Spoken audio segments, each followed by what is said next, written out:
Welcome back to Literature Club Doki Doki. DDLC. I mean, oh yeah, I forgot club in there, my bad. Yeah. Literature Doki Doki Club. Who should we share a poem with next? Oh, the options. Yeah. The overwhelming options. Hi, Kiki-chan. Having a good time so far? Well, I literally only talked to Natsuki and she just made fun of me the entire time, so... And Yuri ran out of the room in some crazy kind of thing, and we're not sure where she went, so... Yeah, we're having a great time! It's a great time, Monica. Great time to be alive. Good, I'm glad to hear it. By the way, since you've known everything, if you ever have any suggestions for the club, like new activities, or things we can do better. Question. Do sexy pillow fights count as literature? Are there words on the pillows? I'm sure we could fix that. There you go. We'll write a poem on the pillow and then beat each other with them? Yeah, express your feelings through physical violence. Especially towards Natsuki. But also literature. For rocking that pillow.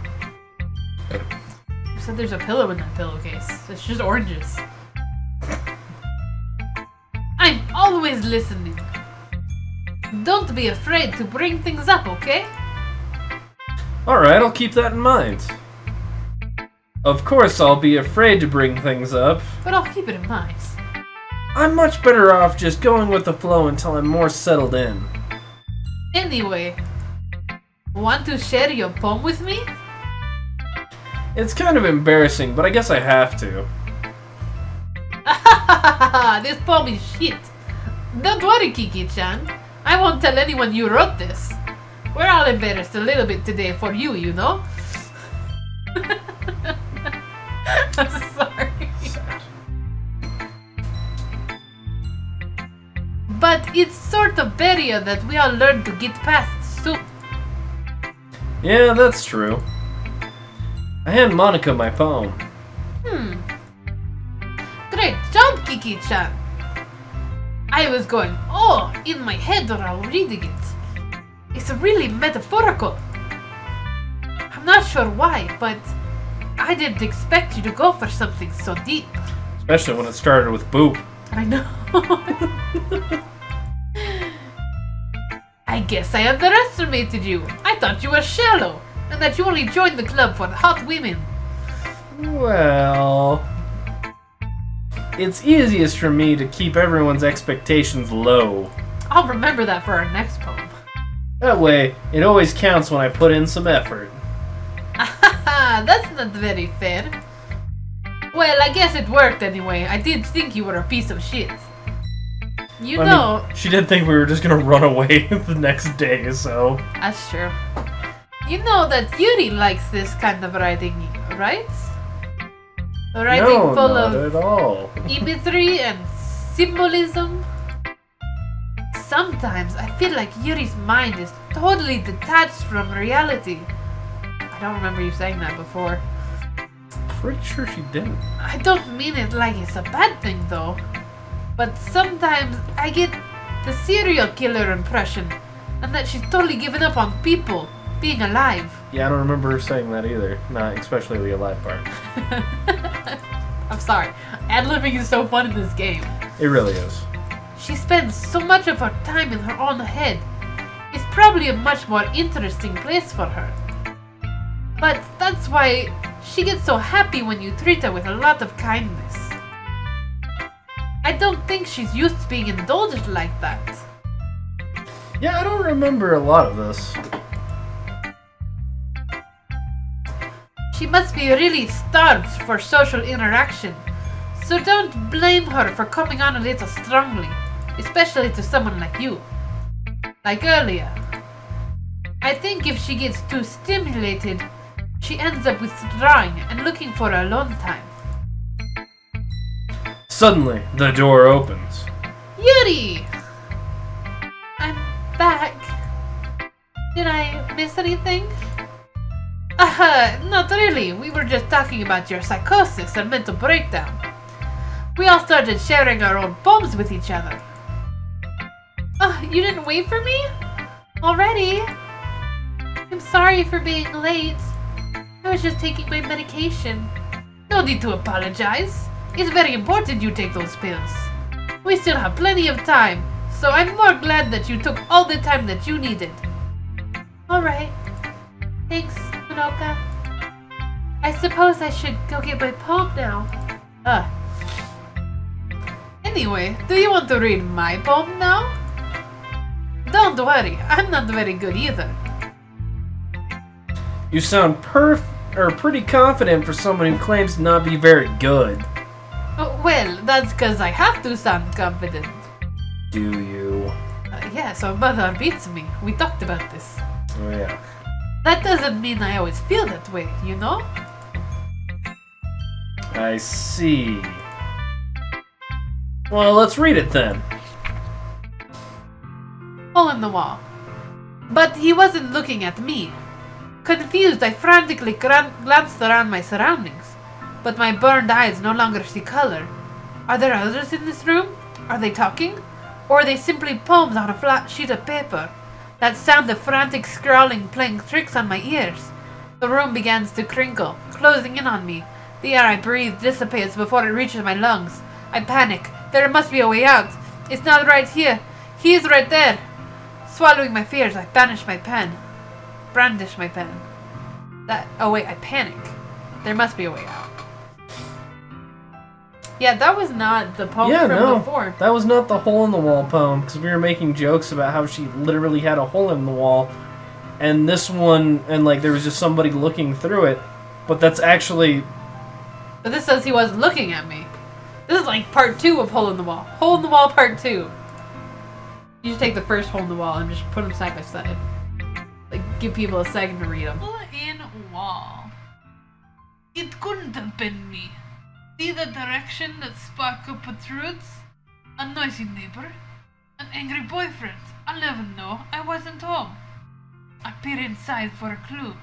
No, I can't see. I reel, blind, like film left out in sun, but it's too late. My retinas already scorched with permanent copy of the meaningless image. It's just a hole. It wasn't too bright. It was too deep, stretching forever into everything. A hole of infinite choice. I realized now that I wasn't looking in. I was looking out, and he, on the other side, was looking in. Hole in the wall. But he wasn't looking at me. Confused, I frantically glanced around my surroundings, but my burned eyes no longer see color. Are there others in this room? Are they talking? Or are they simply poems on a flat sheet of paper? That sound of frantic scrawling playing tricks on my ears. The room begins to crinkle, closing in on me. The air I breathe dissipates before it reaches my lungs. I panic. There must be a way out. It's not right here. He is right there. Swallowing my fears, I brandish my pen. Oh wait, I panic. There must be a way out. You should do it. You should do it. You should do it. So, what do you think? Are you trying to make more work for me?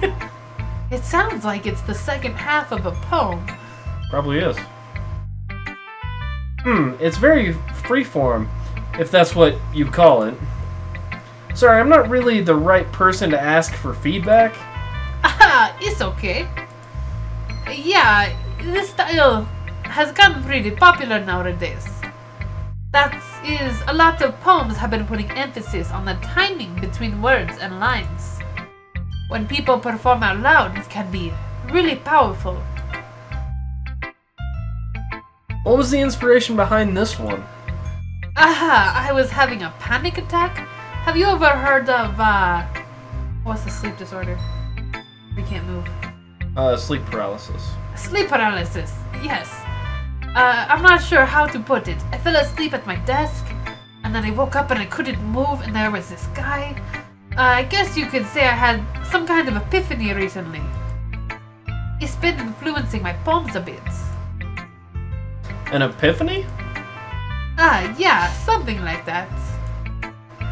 I'm kind of nervous to talk about deep stuff like that because it's kind of coming on strongly. Maybe after everyone is better friends with each other, we can talk about how I see ghosts. Anyway, here's Monica's writing tip of the day. Sometimes when you're writing a poem or a story, your brain gets too fixated on a specific point. If you try so hard to make it perfect, then you'll never make any progress. Just force yourself to get something down on the paper, and then you can tidy it up later. Another way to think about it is like this. If you keep your pen in the same spot for too long, you'll just get a big dark puddle of ink. So just move your hand and go with the flow. It doesn't matter if you write words, just scribble on the page, like a psychopath. That's my advice for today. Thanks for listening. Also, that's not how pens work. Not anymore. Calligraphy pens would, though. I mean, I'm trying to think like the little quill things. Well, they used to also have like a pen that had like a pump kind of thing on it. Well, that sounds like a very specific pen. Well, Also, it sounds like a shitty pen. well, it's how they. Oh look, we got a new option! Who should we show the poem next? It's basically how we got to modern pens. It's not. You don't know me. We got to modern pens because of the space race. And because the graphite from pencils were messing with the machinery in spacecrafts. Really? Yeah. I didn't know that part. Anyways, I guess we're gonna show our poem to Yuri. Yuri, please keep all your eyes in your head. Thank you. What about an ear? What if her ear flies off? Is That's that fine. It's less disturbing. As Yuri reads the poem, I notice her eyes lighten. She drift up. They just start glowing. Exceptional. Eh? What was that? Oh, did I say that out loud? Yuri first covers her mouth and then ends up covering her whole face. He's going to hate me.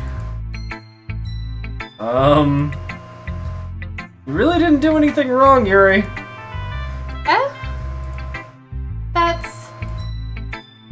I guess you're right. What am I getting so nervous for? I was just thinking how nice your limbs would look on somebody else. You would be my first kill after all.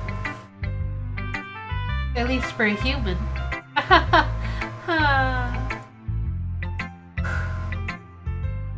Yuri takes a breath. So, what kind of writing experience do you have? Your use of imagery and metaphors indicate that you've written a lot of poetry before. Really? Well, that's a huge compliment coming from you. This is actually my first time, really. Huh? Yuri stares at me blankly, then looks at my poem again. Did you steal this off the internet? Oh, well, I know that. I just meant, Yuri trails off, unable to find an excuse. She traces her fingers along the words in the poem, as if breaking it down more thoroughly. Yeah. Okay. This is the reason I was able to tell. It's just that there are specific writing habits that are usually typical of new writers. And having been through that myself, I kind of learned how to pick up on them. I think the most noticeable thing I recognize with new writers is that they try to make their style very deliberate. In other words, they tend to pick up a writing style separate from the topic matter, and then they form-fit the two together.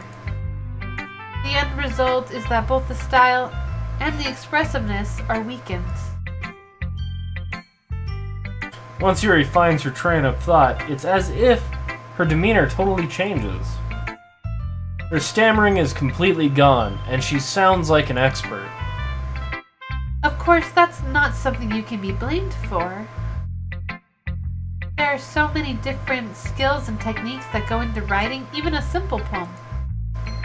Not just finding them and building them, but getting them to work together is probably the most challenging part. It might take you some time, but all things come with practice, and learning by example, and trying new things.